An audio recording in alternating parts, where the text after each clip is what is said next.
Trixie Cruz-Angeles, ito po ang Luminous, and as promised, andito po yung favorite, the best chef, pancit chef in the world. At saka co-host natin sa Karambola. So we're doing a format that's a little different from our usual format. So please welcome Attorney Larry Gadon, the one and only. Yes, good evening, Attorney Trixie. Good evening, and magandang gabi sa lahat ng mga nakasubaybay sa Luminous ni Attorney Trixie. Alam niyo naman, si Attorney Trixie ay napakasikat na vlogger and co-host ng Karambola. Actually, may host pala. Uy!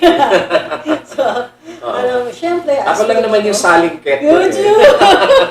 Ikaw ang isa sa biggest boss ng Karambola.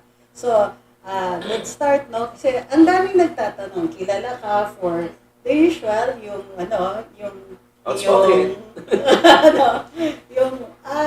sigaw ninyo, yung what we call the Larry Gadon cheer. Tapos, you're known for being outspoken. At saka, syempre, in addition to that, you take on public interest cases. You take on the cases that most people would probably, walang pera eh.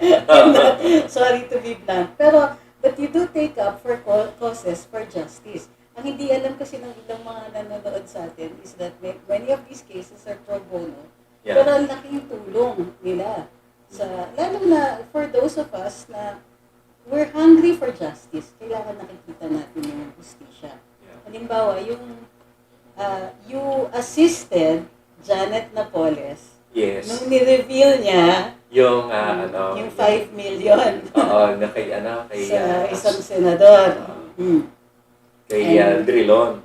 Yes. Senator Drilon. So in the political... Actually, si Senator Drilon hindi nasagot yung bagay na yan eh.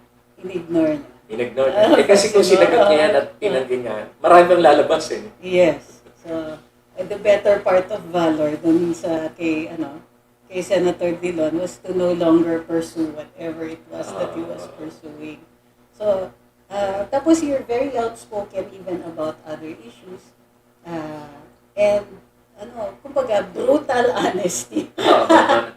It sometimes gets you into trouble, pero for your followers, wala akong nakikitang nagre-reklamo. And in fact, it's growing on us. Pero, I want to know, ano ba yung, so you're running for the Senate, ano yung primary interest nyo dun sa, ano yung gusto ninyong isulong? Ang unang-una talagang gusto ko isulong dyan ay yung constitutional revision. Alright. I think we really have to amend the Constitution. Alright. And remove the restrictions, particularly the economic provisions, on economic provisions. In particular, like what? Yung mga restrictions sa ownership, no? Yung mga 60-40 na yan. Pero ang konti lang nun, di ba? Meron tayong tinatawag na negative list. So dun sa negative list natin, primarily, ang nasa 60-40, may absolute ban. Kunwari, 100% yung mga nuclear weapons, arms, etc.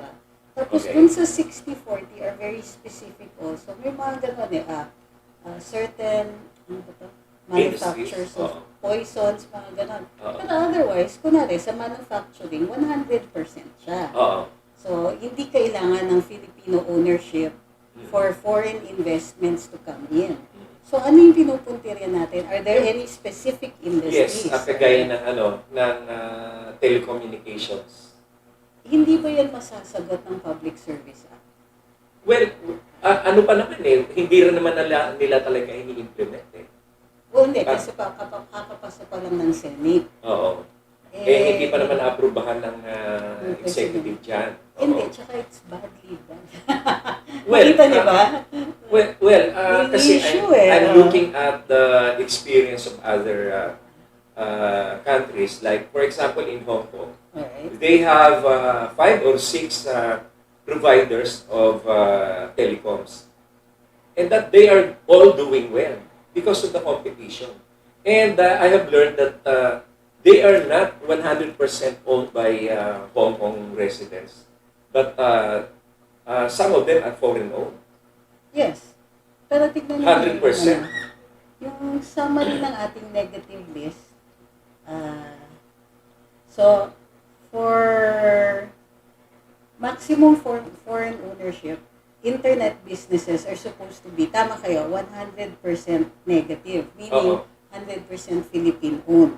Pero, ang ginawa ng Senado is, they allowed it, they put it into the Public Service Act. Hindi na siya, kumbaga, hindi na siya kailangan ng revision of the Constitution. Yes.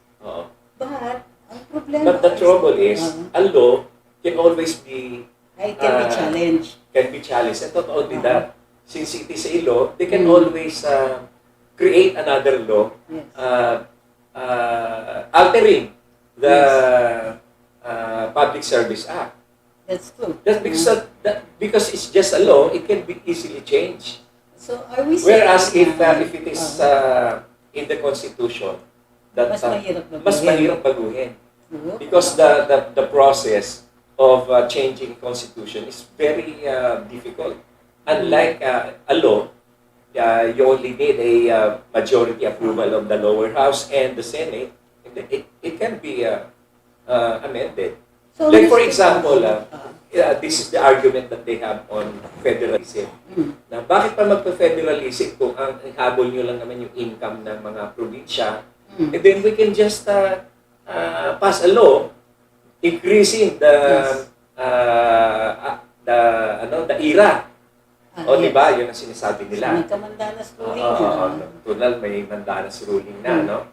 But, if these are based only on a law, na create yung pagbigay ng, additional income for them, ng mga LGUs, it can also be taken away. It can be taken away. By law. Yes, by law. Unless, if you will transform our government system into federal, and they have all the power and the authority to use the money that they have and that they will be allocated for them, iba na yung hindi mo na yung change ng basta batas lang. Because the system of government, federalism, will be enshrined in the Constitution. Ano yung advantages ng anong form ng federalism ang ini-espouse ninyo at ano yung advantages na? Well, yung federalism parliamentary system. Okay. Ang advantages kasi noon is yung self-determination of each region, nandun na. And sa national government naman, or central government, if we resort to parliamentary system, mas madali yung pagpalit ng leader who no longer yung kasi prime minister can be replaced anytime, unlike under the presidential system. Ano yung mechanism to replace? Hindi ba yung parties ang nagre-replace within the parliament itself? Yes. Sa UK, kung sino yung majority party, sila yung nag-elect siyempre ng prime minister. But if the prime minister will not perform well, the party itself can remove the prime minister through a vote of no confidence. In the UK, ang prime minister nawala yung camera. Ayan. Yung prime minister, or even yung composition, di ba, ng majority party is determined sometimes simply by public pressure. Do you think magagawa natin yung parliament? Kasi the members of the parliament are directly elected by the people. Correct. So, the composition of the parliament, whether this party would become the majority and this will be the minority, it depends on the people who will elect these members of the parliament. Okay. Parang ganyan din yan dito sa atin, sa Congress. Depende kung anong party yung tumatakbo. So, bali pag nanalo kayo, pag nanalo kayo, ano yung first agenda niyo? Ano yung gagawin niyo? Well, I will coordinate with the lower house and encourage them to pass laws that will revise the Constitution. If not a total amendment, then at least some parts of the Constitution should be removed. I heard na gusto nyo isang term lang ang senador. Yes, dapat talaga isang term lang. So, kasama yan dun sa constitutional revision. Constitutional revision. Pero kung one term lang, ilang years ang proposal? 6 years lang rin. 6 years. Yes, because 6 years is long enough for someone who has talent. Kasi parang 12 years. Ang haba. Kasi kung talagang magaling ka, at kung talagang tapat yung paglilingkod mo sa bayan, in 6 years time, 6-year period, you can pass measures that will really be effective. At yung talagang meaningful reforms. So, magkakabagong mukha talaga. Oo. Kaya mahirap nga ngayon, ang nangyayari in reality, a lot of senators are just protectors of the oligarchs and big business. I agree. Oo. Kaya walang nangyayaring talagang tunay na pagbabago dito na makakapagpatawid sa kahirapan ng bayan. Like for example, the energy sector, di ba? Okay. Dun sa telecoms, all controlled by big business. So, tama yan, nakikita ko. Kasi dun sa ibang mga kandidato, wait, you're running under what party? KPL, but you're in the Senate slate of? Bongbong Marcos, sa Partido Federal. So, okay. I was adopted by BBM himself. So, dinig ko rin kasi actually pinag-isipan yan, napapansin ko din na interview namin ibang mga kasama mo dun sa slate. And lahat kayo may specific na contribution. Kasi halimbawa, yung nabanggit nyo na oligarchy, yung pagbasag ng oligarchy, yung monopolies in public utilities, ganyan. Nabanggit yan ni Sec Gibo at saka ni Congressman Marcoleta. Yeah. And well, they're going to work on it on the legislative side, and you're working on it on the side also of the composition of the Senate. Kasi maraming anggulo yan So in the case of the unity Senate candidates, lahat kayo may specific na contribution. Galing din Naisip nila yan parang lahat kayo nagpa-interview ka ba? In-interview ka ba? Bago bago kayo. No, because alam na si nila. BBM mismo ang may gusto na included sa TV. Pero I don't think that it was just yes, a casual decision. No, it's not a casual Kasi decision. tama yung mga approaches. Well, probably, ang reason kasi daw ni si Attorney Vic Rodriguez kasi ang nagsabi that I have helped the BBM team for many years already, and I have managed to land in the top almost near the top 12 sa mga surveys. And rising, And rising. So, that is very very encouraging because I am not a government official like all the other candidates.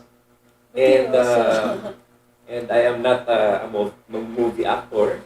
I am not a boxing champion. So, and I am not a son of a political clan or dynasty. Correct. So, but you're beating nakakatuwa yun. You're beating some of the actors. Oo. So, okay yun. Tapos yung isa pa nabanggit mo sa akin yung babaguhin mo din or at least i-revise yung Senate internal rules. Yes. Because the Senate should function as a legislative body. Yes. And they should veer away from these investigations of anomalies, of alleged anomalies and corruption issues. They better leave that to the Ombudsman or the NBI or the DOJ. Kailangan mabawasan yung grandstanding. Sobrang grandstanding. Like for example, this family issue. And they can just give it to the COA or the Ombudsman. And ang mahirap nga nun, Attorney Trixie, if they will recommend, based on their investigation, they will recommend filing of cases against this fellow, against They have not realized that the DOJ or the National Prosecution Service has its own investigative body, and they have their own process.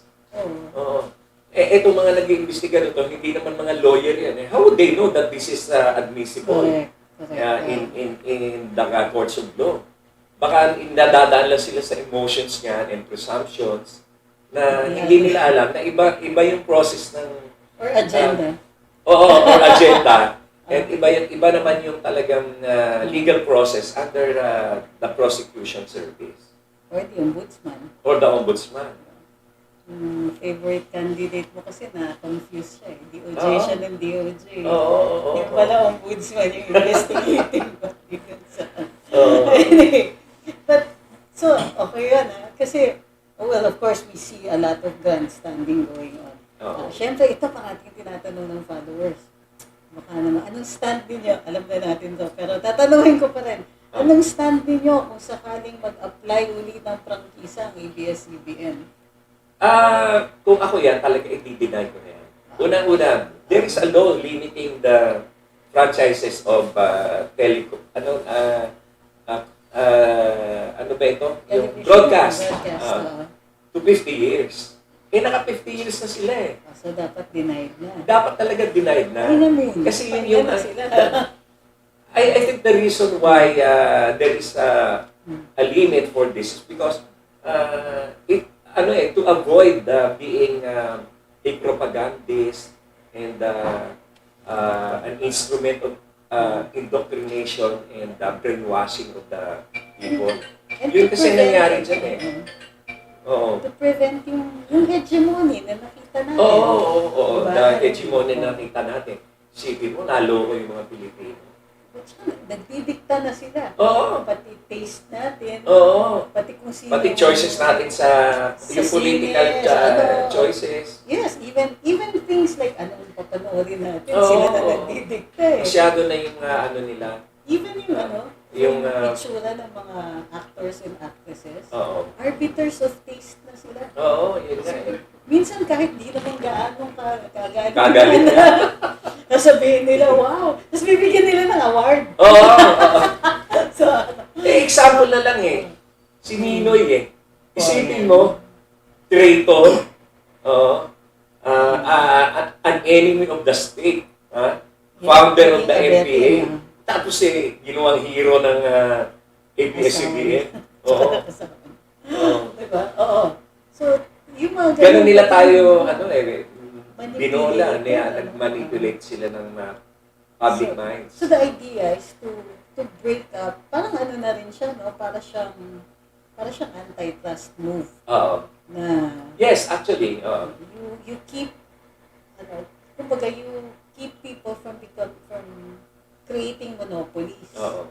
So, and imagine, kanila na yung Channel 2, Channel 16, 23, and 43. Meron talagang monopoly of broadcast industry. At least ngayon, yung ginawa ni President Duterte, dinistribute niya sa tatlong media entities. And actually, kahit dalawa yung napunta doon sa Villar Company, hanggang 2023 lang naman yun because they have to migrate to the digital broadcast. Correct. So yung Channel 2, mawawala na talaga totally yung analog. Actually, nabigla yung ibang mga tao. They wake up one day and of course, hindi sila ganun kasold sa Villar and they were saying, bakit dalawa? Pero normally, pinapoint out natin, 5 years na nila in-applyan yung yun nga 5 years na. Yung frequency. Tapos sasabihin nila yung iba, wala namang experience. Precisely. Kaya wala experience pa yan. Kasi wala pa yung kanilang frequency.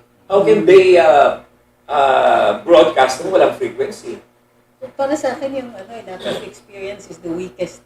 Yes, weakest niya. Because they can always hire professional, both technical and on the artist side and the technical side. Madali nilang yun. So, pwede nga nilang i-pirate yung or i-invite yung mga taga-ABS-CBN dito lang kayo. Except the editors. Kasi mga ano yan. Mga desk, yung news. Medyo mahirap. Ano doon.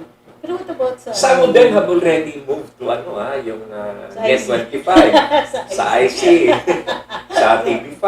Correct. So, what about yung naman? Anong gagawin niyo about, well, as you mentioned, protectors ng oligarchy, ibang mga nasa Senado. So, how are we now going to even the playing field sa energy, sa yung mga utilities? Anong gagawin natin dun sa tubig? Alam mo yung kagaya ng energy. I am not saying that oligarchy is totally evil. Kasi sila may capital eh. What I'm saying is that dapat lagyan lang natin ng cap or limit yung kanilang profit margins. Ang mahirap kasi, they are allowed up to sky limit ng kanilang profit. Ang nasa isip ko niyan, if your authorized capital stock is this much, and you have already, may formula naman yan obsolescence ng inyong equipments, 10 years. Kung nabawi nyo na, every year, lagyan natin ng cap yung inyong, kung ang target nyo ay 20% every year of your capital investment, di pagkaraan ng 10 years, ilang patong na yung na-recover mo, di ba? Super recovered. And still, meron ka pang residual value doon sa iyong equipments or iyong capital investments. Hindi naman nasisiro yun eh. Yes. Kinita mo na yun, ang doble-doble, patong-patong na. So, lagyan naman natin ng cap yung inyong profit na pag dumating dito sa ganitong certain percentage, tumigil na kayo. And then, yung susunod dyan, either nabawasan nyo yung rate or i-refund nyo. I-refund yung over profit. Hindi mo pwedeng management contract na. Kasi parang, ang sinasabi, most people feel na dapat balik na sa gobyerno ang utilities. Yes, actually. In fact, during times of emergency, nandiyan sa Constitution yan na pwede mong i-take over. And i-manage. In fact, in one of my interviews in Manila Times, binanggit ko yun and I even cited the specific provisions, constitutional provisions. Yes. Wherein the government or the state can take over the operations of public utilities. Kung medyo harsh yun, ang gawin na lang is i-co-manage. At least yung merong mag-check talaga, sobra naman yung yung inyong rates na pinapataw na yun. O pagdating dito, kumita na kayo ng malaki. Pwede pang babaan nyo na to. Or kung na-compute natin na sobra-sobra pala, i-refund nyo as a rebates. Pwede na naman. Di ba? Pero I'm sure maraming mga magagaling na mga accountants and financial analysts dyan na magagawa yan. Hindi mo pwedeng eventually yung estado na lang or the government will run our utilities? Well, actually, yan talagang ideal.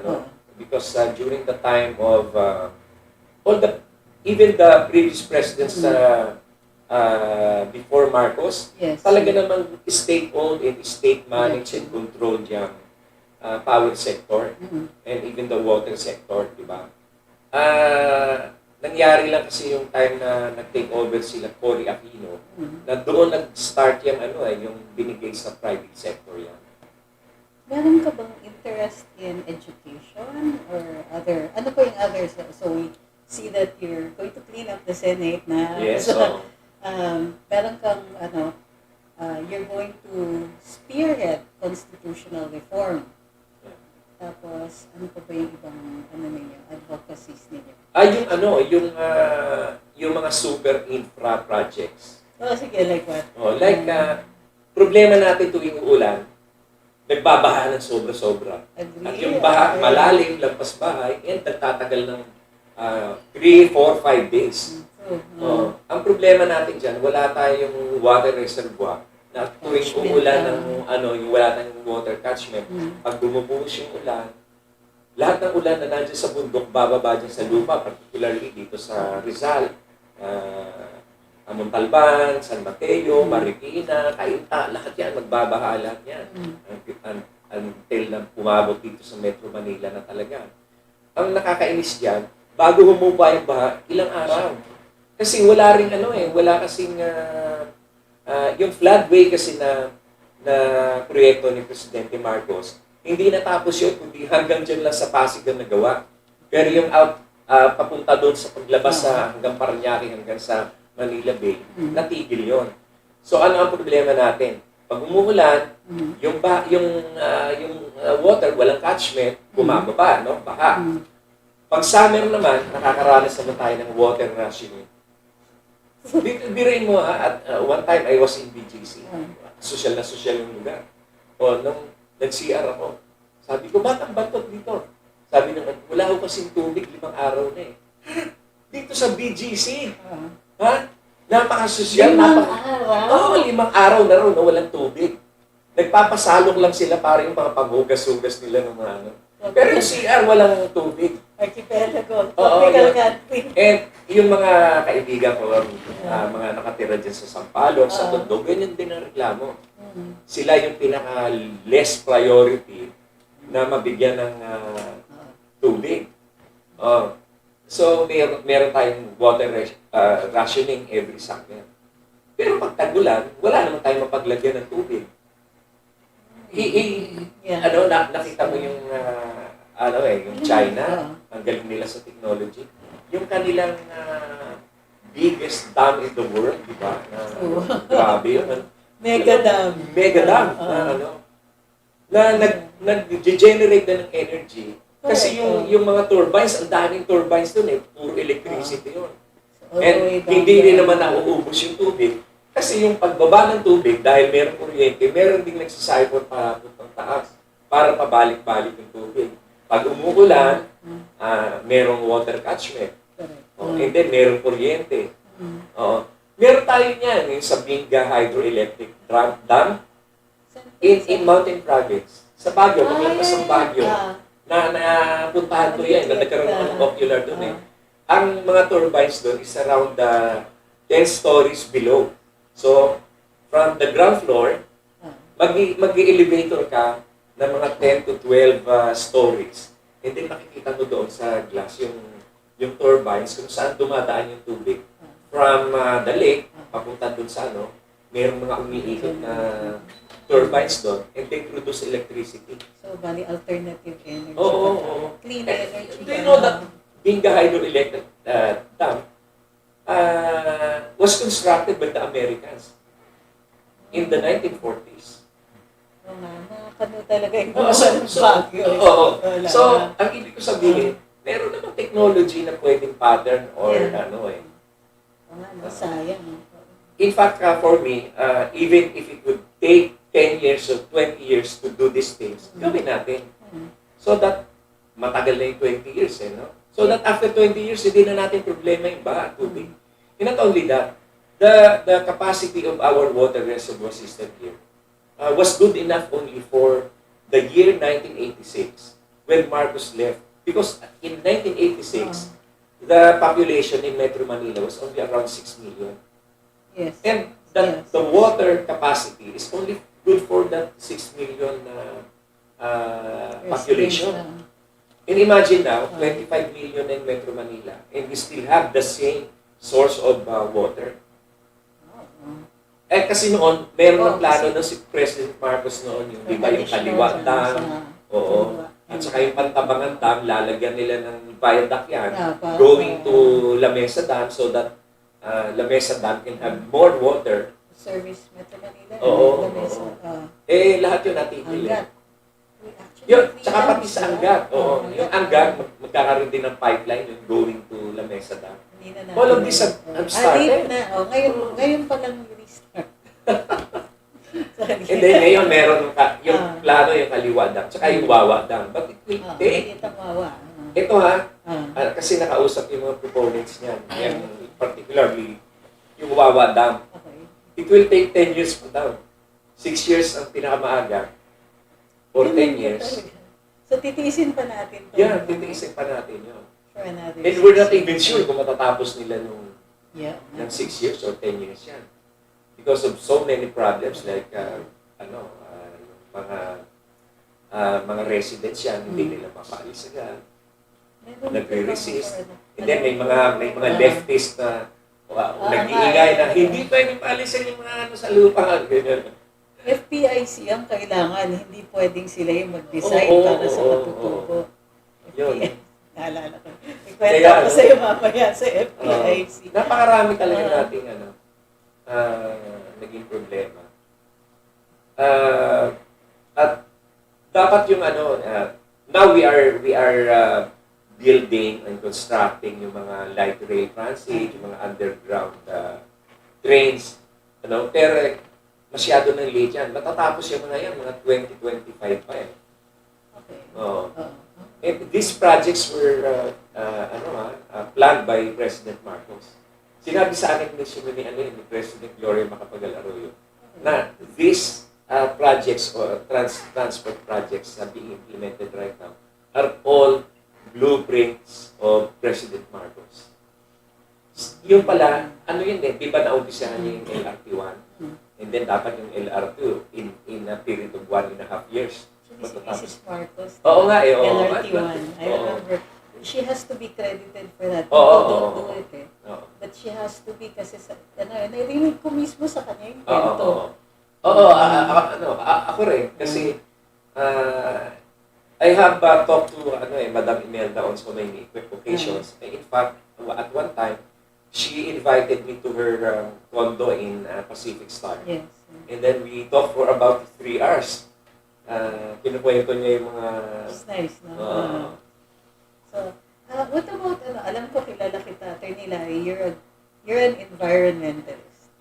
So, what do you plan for, save the earth? Okay, ganyan. Dapat i-balance natin yan.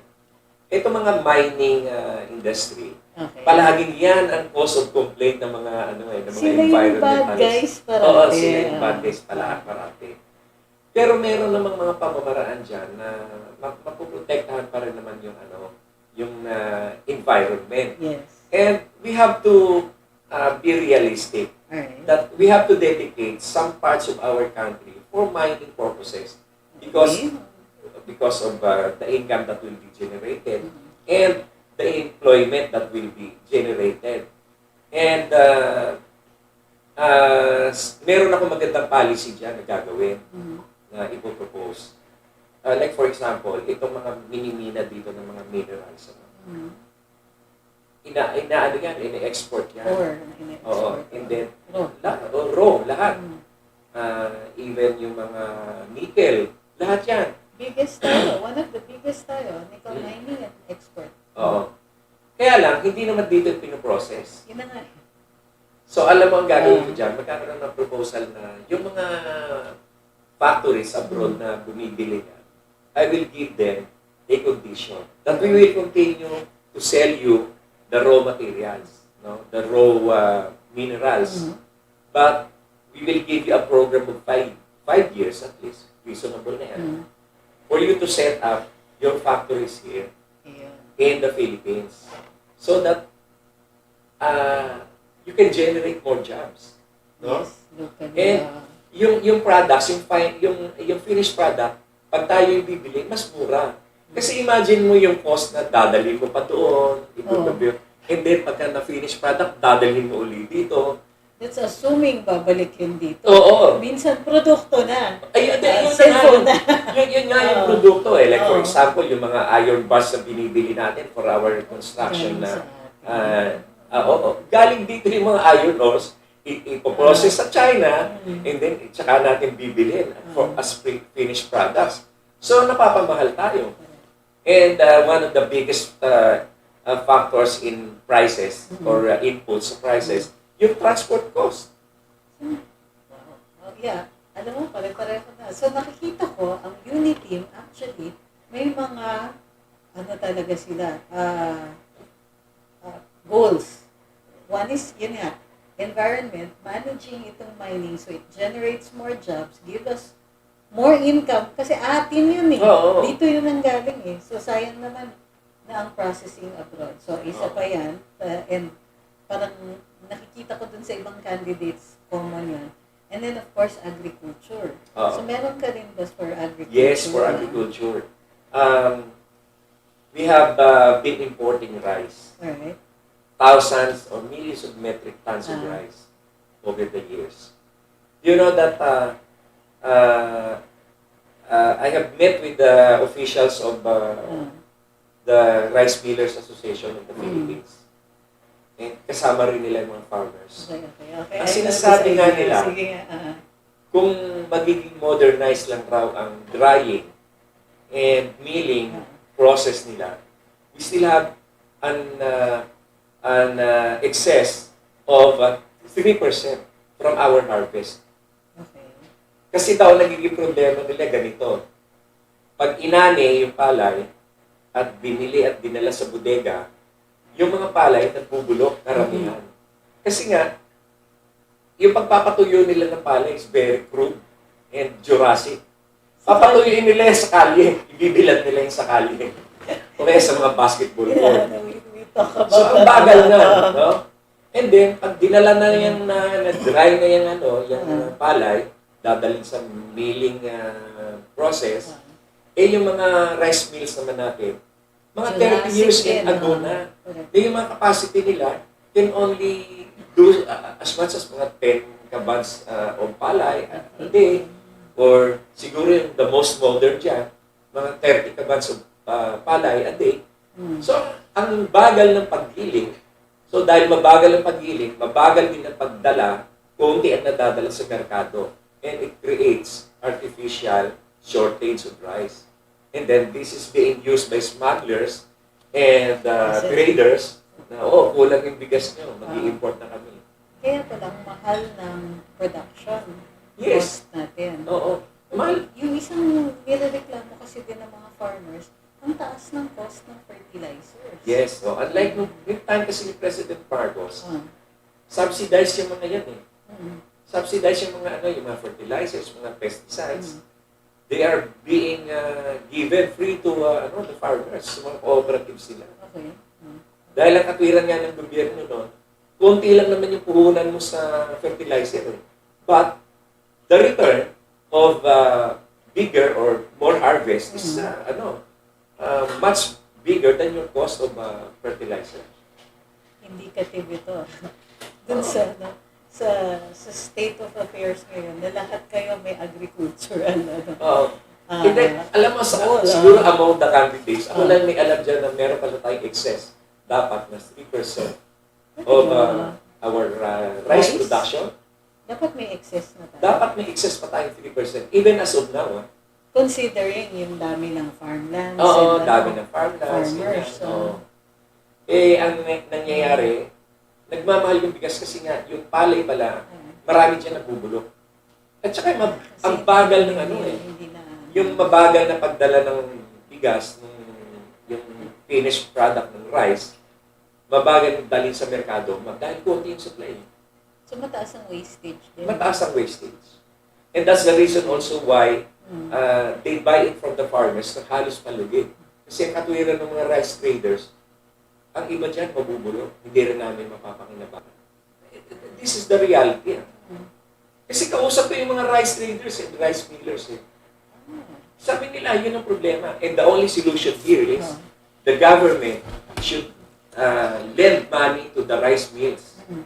Ang cost daw niya na estimate nila is only around 10 to 12 billion pesos na loan which they can pay over a period of 2 years or at the most 3 years. Sa loan. Loan. And sabi nga sa nila, ba't di na lang kayo mag-apply ng loan sa bangko? Alam mo, sabi nila, yung bangko, hindi kami mabigyan. Kasi nga naman, sari-sari store ang operation namin. Hahanapin kami ng mga 5 years ng financial statements, ng mga projections, ganyan. Kami naman, yung mga palay na binibilag namin, ganyan, paggiling niya, hindi na namin alam. Kumbaga sa sari-sari store operation sila. Most of them. Additionally, kailangan din natin dagdagan yung skills and capacity ng ating mga magsasaka.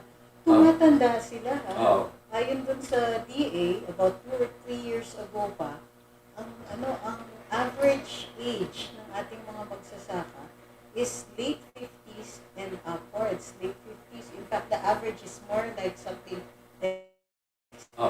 So,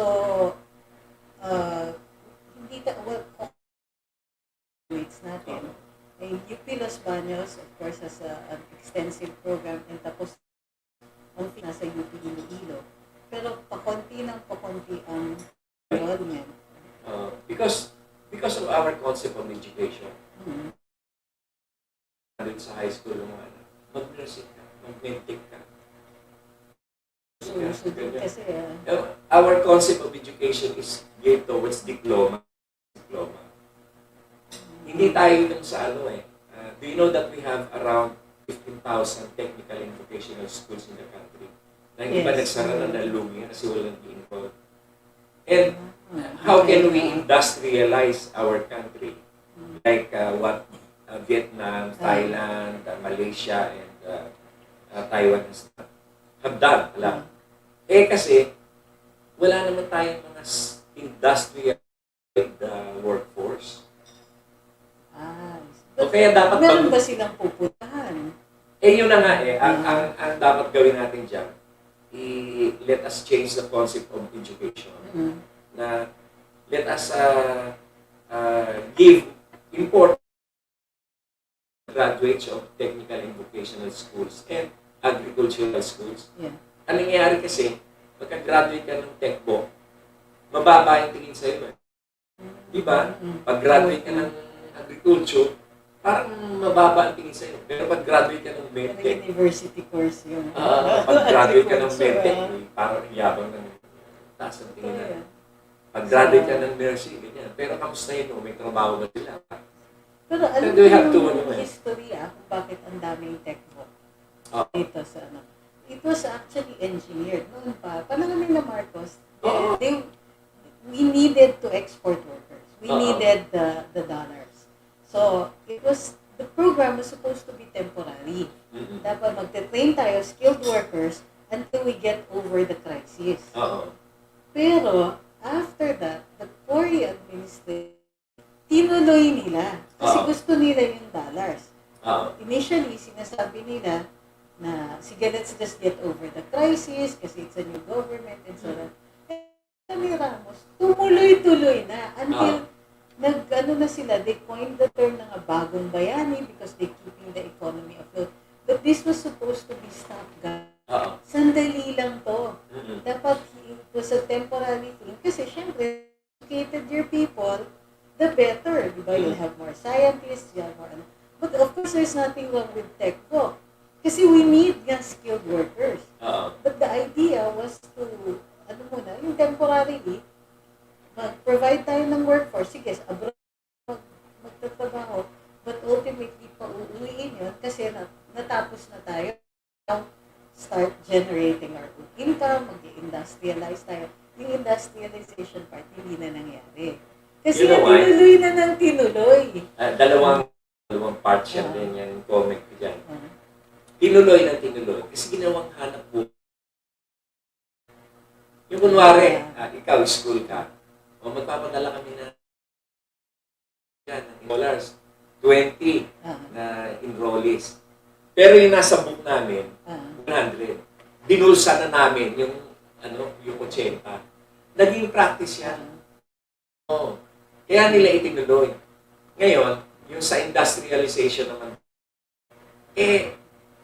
nung time ni President Marcos, buhay na ng industriya. Nandito yung National Panasonic, Phelps Dodge Philippines, Great Place Philippines, Adidas, yung Rubber World, ganyan.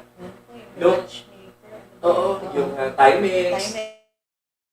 So itong EDSA Revolution, tapos napabayaan nila yung power sector, nagka-brownout, tapos panay pa ang rally at strike ng mga KMU.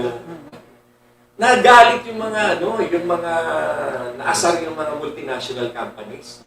Ang katwiran nila, kung palagi kayong strike, palagi kaming sarado, and then walang kuryente, layas na lang kami. That is why they moved to Malaysia, to Taiwan. So ano nangyari? Nawalan ng trabaho ang milyong Pilipino. Dahil dyan. Sino may kasalanan yan? Yung Cory administration. Ultimately, sila may kasalanan dyan.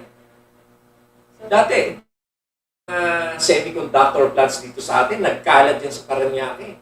Yung mga budig-budigan na makikita mo doon, yung pala mga factories ng mga ano yan, ng mga semiconductor plants. Kasi nga, yung mga gumagawa ng mga chips, yung mga ginagamit sa mga computer, sa mga medical equipments, dito ginagawa.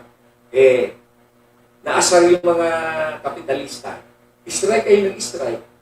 Nagdidemand kayo ng hindi naman kaya. Alam naman namin, ang purpose nila isara lang yung kumpanya. And then, ang lang kuryente. Tapos brownout ka ng brownout. O di, ang ginawa nila, hindi mo naman sila mag-blame kasi syempre business yan eh. They will go to a place where to a friendly business environment. So ano yung mga friendly business environment na yan? China, Vietnam. China, magkano lang yung kuryente? Baka mga 10% lang nandito sa yung mga rallies. There was a time, naalala ko, parang may opportunity na mag-declare ng moratorium dun sa mga strikes. Hindi nila ginawa. So, presently, ano sa tingin mo tulong dito sa labor situation natin? Kasi, of course, di ba issue ni Presidente Duterte yung ENDO, naging, and how we can, kasi naiintindihan din naman natin dun sa panig ng negosyo na yung mga ENDO. Yes, na may maliit kang kumpanya. Ang kaya mo lang nabigyan ng full-time na benefits, ilan lang. Pagka may kailangan ka na workers, only contracting ka or casual. Pero pag yung malalaki, kasi sa totoo lang, issue to pag malaki na yung kumpanya. Alam naman natin na nasa labor code na bawal ang labor-only contracting at saka bawal yung basically yung main essential services ng to this? Basically kasi ang problema, ito yan eh. In 2019, 58% are hired in or engaged in the service sector industry. 58%. So that's more than half. Service kasi yan, yung mga waiters, painters, yung mga construction workers. So talaga yan, by the nature of their jobs, temporary yan. Kaya mataas ang incidence ng ng ENDO. No? And only 28%. Project-based. Yes, 28% lang ang nasa agricultural. And 18% lang ang nasa industrial. So, hina talaga. Kasi it's the nature of the economy. Yes, oo. Kasi nga yung nature of the economy natin, patay yung ating industry. Because of what Cory did, no? Yung sa sleeping with the enemy, yung mga leftists, di ba? Yung panay ang strike. Tapos yung kuryente na brownout ng brownout. Kasi yun talaga. Yun talaga everything. Correct. Oo. So, yung ENDO, it cannot be solved by a legislation, right? It be a mere legislation na directing all the employers to hire ganyan-ganyan. Paano kung hindi nila kaya? So, ang talagang solution dyan is to create an environment wherein our workforce are hired in service sector. The service sector's employees should be transferred to transition doon sa industrial and agricultural. So, and to be able to solve this, ayusin muna natin yung ating power rates. Kasi mga major investors, dahil kasi na yung kuryente mahal. Internet pa. So, how can you do business kung hindi stable internet? Internet. Tsaka naman kami namatay. Yan. So, pero as we were saying, industrialization of the of the country will require internet, and it requires stable, as we noticed, stable internet, so this one can be solved by legislation. Yes, it can be solved by legislation. More so that a franchise can be given to another company. Dahil for you to operate a telecoms company, you have to have a franchise. And pwede pong naman i-convince yung Congress na bigyan natin ng additional ng franchise itong another company so that maganda yung competition. Kasi competition brings perfection of the technology. So, it becomes better services, lower rates. Pero kaya na ba natin yan yung ganang klaseng competition? Hindi ba ang gagawin na lang ng duopoly yung gagawin nilang luminous competition na sila yung parating mananalo? Oo, yun na nga kapag dalawa. Kaya dapat meron tayong apat. Pag-apat. So, naiintindihan ko na kung bakit gusto mo yung telecoms pwedeng foreign. Yes. What's wrong with the foreign? Anyway, nakikipag-connect naman tayo sa buong mundo. Tsaka legal fiction lang naman yung 100% yun na nga. Dahil may Singtel, tapos yung isa, they still partner with foreign companies. So, yes. And ang purpose naman ng mga yan is just to earn money. Wala naman sa kanila yung mga security, spying, mga gano'n. Hindi naman gano'n. They're doing that even now. So hindi tayo magbabago because we're afraid of spying. Actually, yung tingin ko niyan, the more the tech is available, the more internet providers there are, the harder it is for them. Tingin ko, we can put in safeguards naman So, pero naiintindihan ko yan. Although yun na nga, ang ginagawa ng Senado is they're trying to address that by legislation. But naiintindihan ko na at least dun sa internet, kailangan talaga natin ng foreign direct investments when it comes to internet. Kasi di ba naalala mo, Telstra tried to come in? Yes. Tapos, super andal yung iba, na yung duopoly, to block them out. So you think... Actually, this Telstra project na yan, I was involved. I was the one who put up the company na magsusupply ng hardware. Hindi natuloy Isa ako dun sa... Yung nasa borderline, naiirita ka na talaga sa... Gusto mo na umiyak. Kasi you think na magiging okay na kasi may third player na papasok. Yun na nga samantalang kung i-allow natin yung mga foreign na companies na mag-operate ng telco dito, walang problema yan. Ano naman ang kinalaman sa nationalism yan? Wala naman. Yun yung mga, hindi ko maintindihan sa kanila, yung mga reasons nila. Luminous nationalism na yung tawag doon Eto na lang How come Singapore is doing it? How come Hong Kong is doing it? At saka nationalist sila. They're very strong. They are even more nationalist than the Filipinos are. Correct. So, okay. Example tayo. Because na-interrupt tayo. So, i-recap natin yung legislative agenda mo, of course, constitutional reform. Yes. And ang purpose nun is to rationalize yung economic provisions. Yes.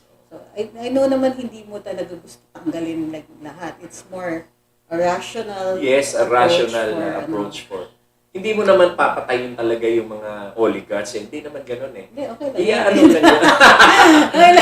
Hindi papatayin yung business nila, kundi their existence. Kundi i-rationalize mo lang yung interest of capital and consumers. Yes. Hindi naman yung ang nangyayari ngayon masyadong lopsided in favor of the capital. Na local. Well, I may sound a leftist na pagkagano. Pero sinasabi ko lang. Kasi ang kapitalista. Kapitalista. I-moderate lang rin yung kanilang net profits. Correct. So, okay. Kasi ang hirap nito Ang dami ng mga tao na nakaupo lang, na kumikita. Because of this thing na yung bang naghihintay lang sila quarterly ng declaration ng magsasaka natin. So we really have our priorities upside down pagdating sa ganun. So, priority ko talaga yung magsasaka. Ako, napakarami kong programa na para dyan. Unang-una na nga dyan, yung if we modernize our post-harvest system, Yes. makakatulong tayo malaki sa farmers. Kasi the traders will be able to pay them more. Dahil modernized na yung ano eh. Ngayon, the only reason they have for paying the farmers a very low price kasi nabubulukan kami ng palay.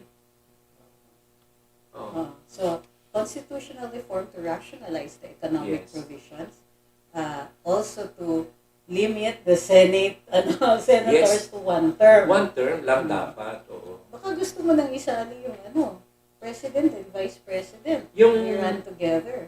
Oo. Nakalimutan. Nandun yung sa aking vlog sa aking Facebook eh. Yeah. Dapat talaga magkasama. One vote lang for president and vice president. So that we avoid the situation like what is happening now, na yung vice president is much against the president, against his advocacies, against his program of government. Plus, it's dangerous. You can have a vice president who will try to conspire to take out the president. Yun na. Oo. So, And that's what Leni Lorbedo is doing. Diba? She goes abroad and... very badly, but yeah, that's what she's doing. So, sige, constitutional reform. Of course, ano ba to? Save the farmers. Yes, save the farmers. Save the farmers by, upgrading their skills, providing better technology, upgrading the technology. And we have to sponsor or issue scholarships for those who want to take up agricultural courses. I agree. Pag in-encourage natin sila, kaysa tumambay ka dyan sa kantong, mag-aaral ka ng agriculture, babayaran namin ang tuition mo, and then we can even assign you yung mga farms na pwede mo pagtrabahuhan. And I will also encourage corporate farming. VetMed din. Yung mga veterinarians. We need a lot of veterinarians sa totoo lang. Lalo yung mga large animal veterinarians, yung for livestock, for all that. In fact, yung mga veterinarians ngayon, most of them are in the pet care, no? Kasi doon yung may pera. Doon yung may pera. Pero sa totoo lang, if they were in agriculture, mas malaki. Potentially, mas malaki yung pera. Oo. So, alam ko ng mga vets na nakaka-hire ng on a regular basis doon sa malalaking farms.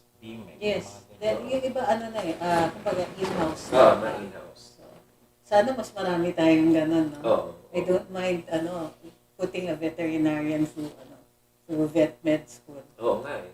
Kasi, nakikita ko yung value nila dito sa atin. Doctors, vets. Alam mo ako, siguro, kung halimbawa, mag-retire na ako dito sa politics and legal practice, like legal profession, alam mo ang gusto kong gawin? Mag-farming at saka farming and yung vet care. Diba? Pwede kayo mag-aral, no? Kahit hindi naman ako maging veterinar. Kasi at least yung 5 years lang sa UP. Yun, no? Matagal na yun.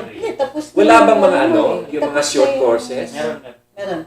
Mga short courses na... Siguro that's also something that we can encourage some schools to, yung mga short animal courses. husbandry. Some May mga agriculture. ganyan.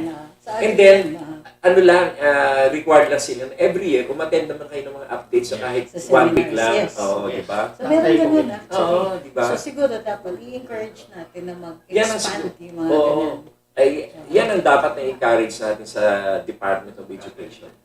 And, coexisting with the Department of Agriculture. So, yun.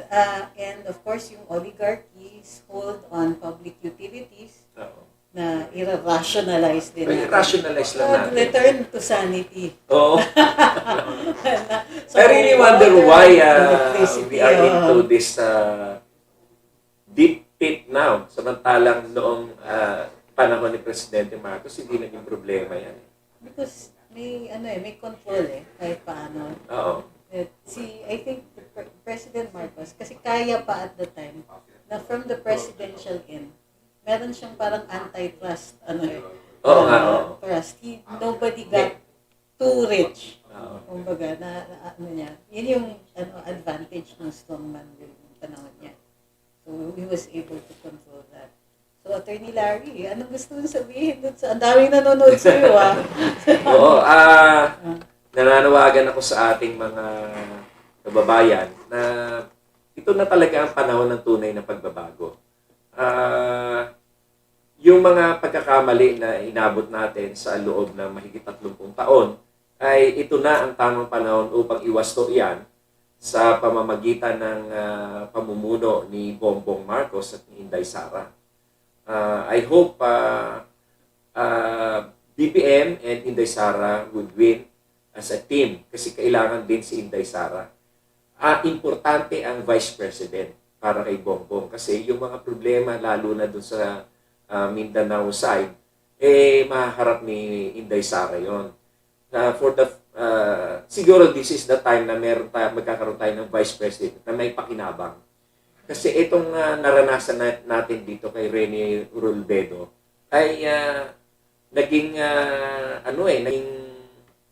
masamang ehemplo as Vice President si Rene Rolvedo. So ngayon magkakaroon tayo ng pagkakataon na magkaroon ng panibagong mukha ng administrasyon, panibagong advokasya. So humihingi ako ng suporta sa inyo para kay BBM Inday Sara. And of course, kay Atty. Larry Gadon. Yung ibang senador, bahala na kayo mag-isip kung sino yung inyong iboboto. And of course, kung meron man kayo iboboto, siyempre, yun pa rin nasa unit team. Kasi kailangan ng administrasyon ng BBM Sara ang mga kakampi sa Senado. Yan ang magiging role ng Senado, yung sundan kung ano man ang legislative agenda ni BBM. Maraming salamat. Hindi naman kami kailangan natin talaga ng bago na mga ideas. Kasi kung mapupunan ninyo, yung mga luma dyan sa Senado, wala na rin silang naging bago na mga ideas. Intellectually bankrupt. Wala. Intellectually bankrupt. Talaga. And we can see this naman during the hearings. Makikita nyo kung gaano yung kabaliktaran ng katalinuhan. Maraming salamat. Maraming salamat. Thank you, Atty. Trixie, for this opportunity of communicating or reaching out to our kababayans, lalo na yung mga fans mo, na yung pagkakataon na ito na makapanawagan sa kanila. Boto nyo naman kami. Yes, Atty. Anong number niya? Number 29 ako sa balota. And meron din tayong isang kakampi dyan sa House of Representatives na party list, yung UFCC, United Filipino Consumers and Commuters, na matagal ng advocacy group, kaya lang ngayon pa lang sila sasabak sa politika. And kailangan namin sila para merong mag-umpisa ng mga legislative agendas namin sa House of Representatives. Okay, number 29, Larry Gadon. Number 151, sa UFCC party list. At saka ang nominee dyan, yung first nominee dyan, ay yung daughter ko, si Alaris. Alaris Gadon is the first chair nominee of UFCC party list. So, ulitin ko number 29, Senate. Yes, for the Senate, number 151 for the House. Maraming salamat sa pagsubaybay sa Luminous ngayong gabi ito. And huwag pong kakalimutan, tulungan po natin, maiupo natin si Atty. Larry Gadon at saka si Alaris Gadon sa UFCC party list. We'll see you tomorrow. Mag-live tayo ulit. Bye.